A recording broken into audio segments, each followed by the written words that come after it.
8 misi yang kita kasih nama Asta Cita, 8 cita-cita kita, 8 misi, 17 program prioritas, 8 program hasil terbaik cepat dan kita wujudkan 8 misi ini, 17 program prioritas, 8 hasil terbaik cepat. Kita langsung saja kepada 17 program. Jelas kita harus perkokoh ideologi Pancasila, demokrasi dan hak asasi manusia. Kita memantapkan sistem pertahanan keamanan negara, mendorong kemandirian bangsa melalui swasembada pangan, energi air, ekonomi syariah, ekonomi digital, ekonomi hijau, dan ekonomi biru. Kita lanjutkan pengembangan infrastruktur, meningkatkan lapangan kerja berkualitas. Kita tidak mau UMR terus, membangun industri kreatif, mengembangkan agromaritim industri di sentra-sentra yang baru, memperkuat pembangunan sumber daya manusia, melanjutkan hilirisasi, membangun dari desa dan dari bawah untuk pertumbuhan ekonomi, memperkuat reformasi politik hukum dan birokrasi, memperkuat kehidupan yang harmonis dengan lingkungan alam dan budaya, dan meningkatkan toleransi antar umat.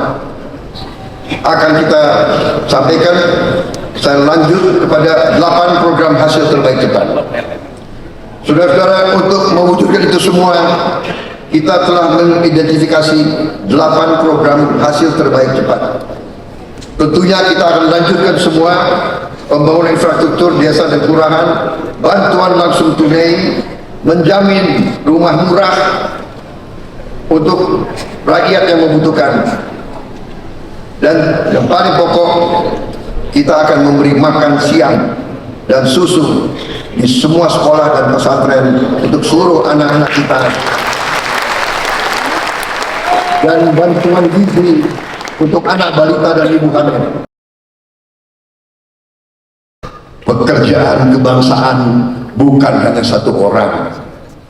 Kemerdekaan itu memang proklamasinya adalah Bung Karno dan Bung Hatta, tapi kemerdekaan itu diwujudkan, kemerdekaan itu diraih oleh darah, keringat, air mata ratusan ribu rakyat Indonesia, saudara sekalian.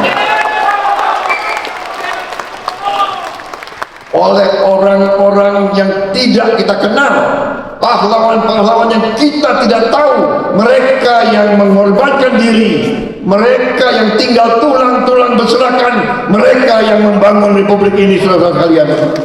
Karena itu, ya, mari kita teruskan perjuangan mereka.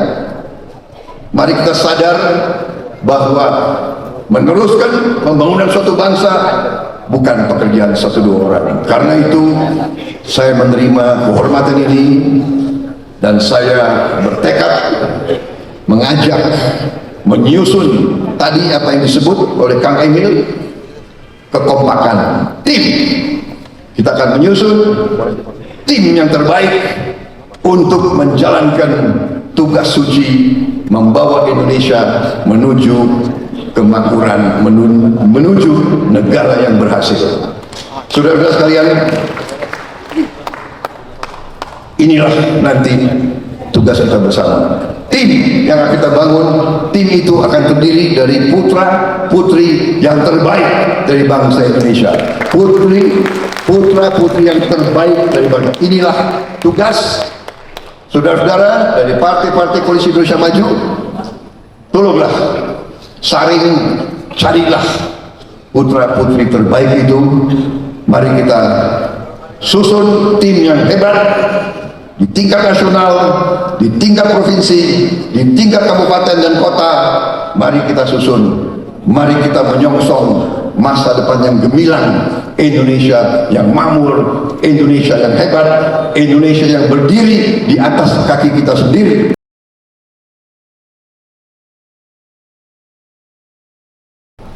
Berikutnya, Bapak Ibu semua, kita harus sampaikan saat kita silaturahmi Kenapa harus memilih Bapak Prabowo Subianto? Yang pertama, Bapak Prabowo itu orangnya tegas, tapi bukan tegas militer, tegas melawan mafia beras, tegas melawan mafia minyak goreng, tegas melawan koruptor-koruptor, tegas kepada para perampok uang rakyat. Itulah ketegasan yang harus dikomunikasikan kepada rakyat Jawa Barat. Yang kedua, Bapak Prabowo harus disampaikan adalah sosok yang sangat penyayang. Setuju? Kalau seorang lelaki sudah suka kucing, apalagi umat manusia pasti akan disayang. Ya. Jadi sampaikan, beliau ini huggable, pelukable, cubitable, pokoknya approachable, semua yang membuat nyaman rakyat hadir dalam sosok beliau. Yang berikut, berpengalaman tolong disampaikan. Pemimpinan militer, pemimpinan kabinet, prestasi di luar negeri untuk kelompok-kelompok yang menanyakan kapasitas di level itu kita sampaikan.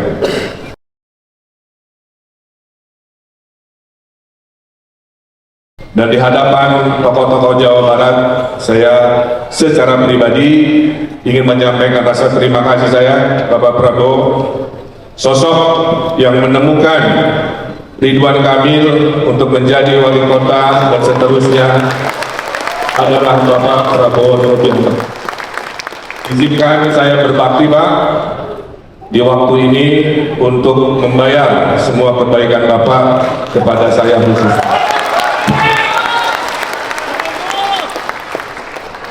Kita harus menang satu putaran, kita harus bertempur habis-habisan, tapi yang memilih rombongan kita masih memiliki keraguan oleh isu, oleh bisikan, oleh yang dibaca, sehingga semua di sini harus meyakinkan mereka yang sudah dalam hatinya cenderung dan menjawab memilih Bapak Prabowo untuk tidak pindah ke lain hati oleh jabat tangan kita, oleh ketuk pintu kita, oleh kebaikan-kebaikan kita.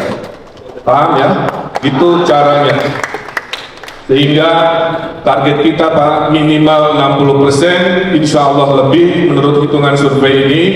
Kalau ini terjadi, Jawa Barat sebagai penentu ditambah suara dari Pak Jokowi di tempat-tempat lain, matematika mengatakan insya Allah satu putaran itu adalah hal yang bisa kita hadirkan.